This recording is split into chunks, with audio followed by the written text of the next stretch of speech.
Welcome everyone to Davis West Ponds. This is a detention basin in West Davis, about 1.5 miles from campus. It's just this large wetland that was constructed to serve as habitat, not just as a detention basin. So it's pretty neat that it's got a couple different uses in a way. And we were able to create habitat, create some ecological value at a site that otherwise would simply be just a barren pond, which you're going to visit in a few minutes actually, and create a design plan for that barren piece of land to look more like this and serve some better purpose.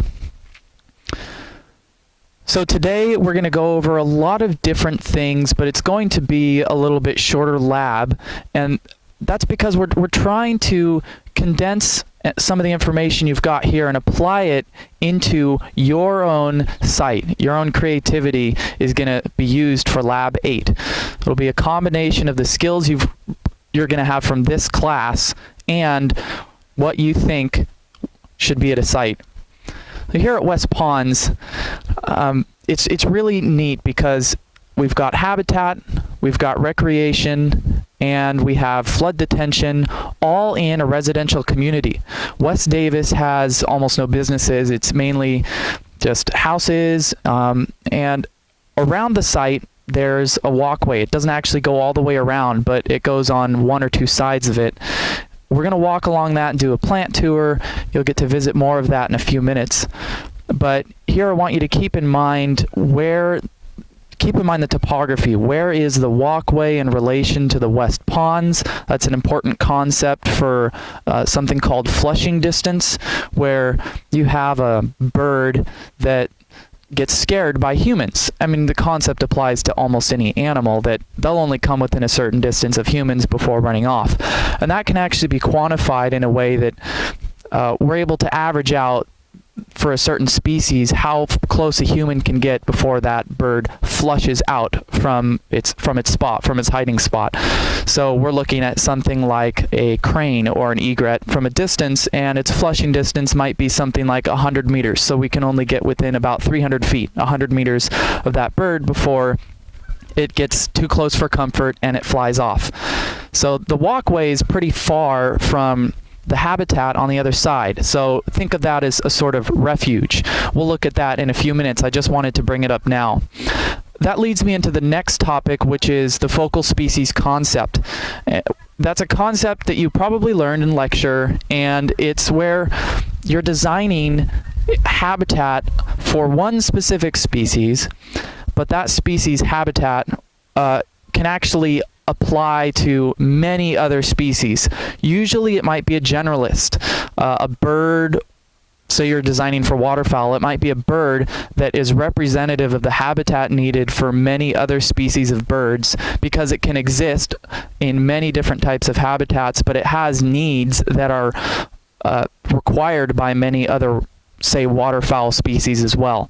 So let's say you design your habitat, you choose your focal species as wood duck. So you're creating habitat for wood duck, likely you'll be creating habitat for many other species. It applies to mammals as well, or aquatic species, fish, amphibians. So consider that for each of those different categories of animals. Regarding the plants themselves, much of ecology, justifiably so, is based on plants, plant communities. Most of the world around us is plant biomass. And not just biomass, but everything is built on plants. They are the producers of the world.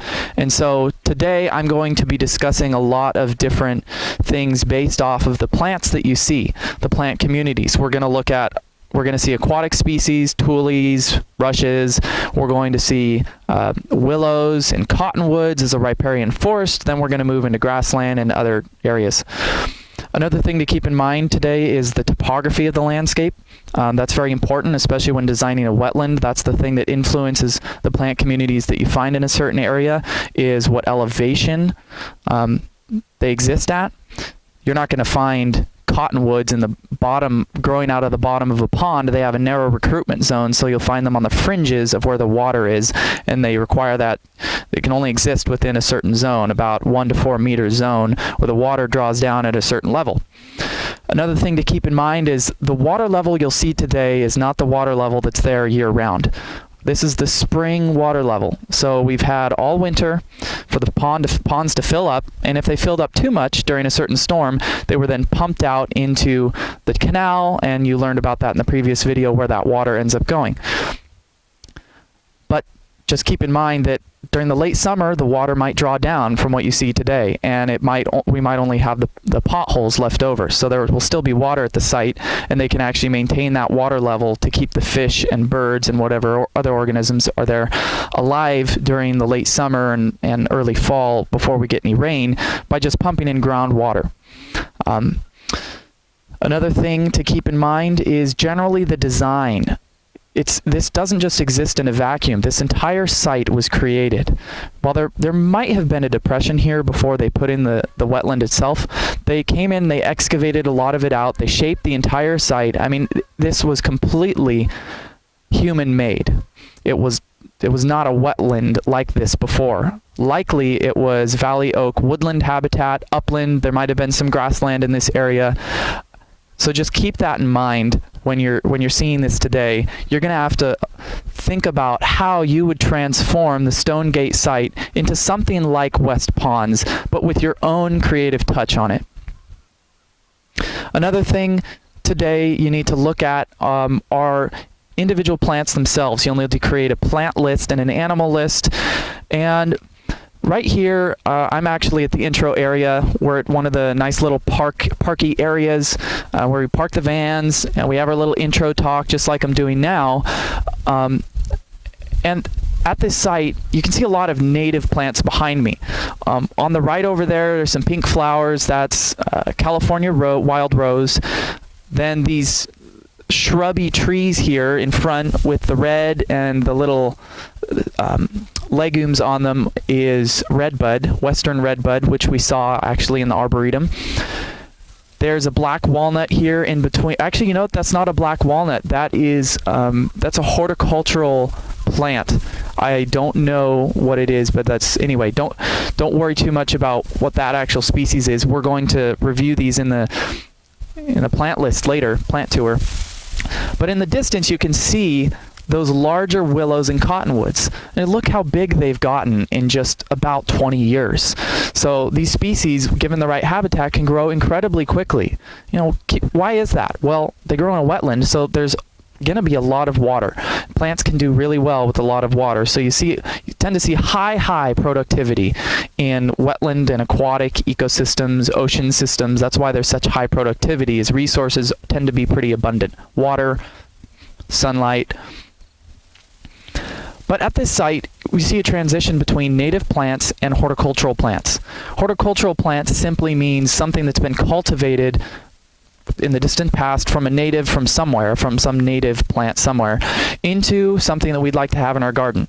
Most of the horticultural plants today, like you might find in any California garden surrounding West Ponds, including most of the species that I can see behind the camera, were cultivated from some plant that's not native to the region. Not only are they cultivated from something else, they weren't even derived from a native plant.